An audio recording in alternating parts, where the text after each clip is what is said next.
So I think it's very important to act and imitate like Christ in every situation that we're in. So wherever you find yourself in a situation, it's easy to act like the way that we would want to act and say what we want to say. Sometimes the way we act and what we said is actually right sometimes, but I feel like the majority of the time we can all just think back on a time that we wish we wouldn't have said something, or we wish we wouldn't have acted a certain way. I feel like that's just something we can all relate to, and it really just haunts us sometimes whenever we think about it and we just try to shove it out of our mind. Well, we do have a quick fix for that problem, and it is definitely not the easiest thing to do, and it is definitely not the easiest fix. But really, would God call you to do something just easy?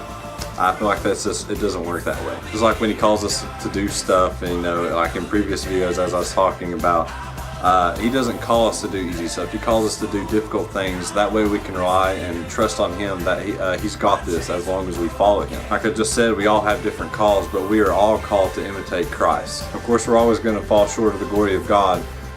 That's a given, but you should always try. You don't need to have the mindset that we're always going to fail when we're imitating like Christ, because of course we are.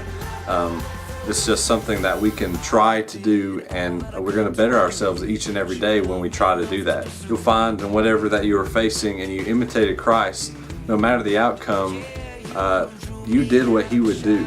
So how is it going to turn out bad for you? Now, how can we implement all these things? Well, we need to guard our words, we need to guard our actions, and before we speak out or before we act and we're not sure how we're going to do it, well, that's a good sign that you just need to sit back for a second and you just really need to think about what you're about to do. Is it like a humanly reaction, or is it going to be something from God? But for now, in this upcoming week, just really focus on your words and actions and see if you can imitate Christ as best as you can.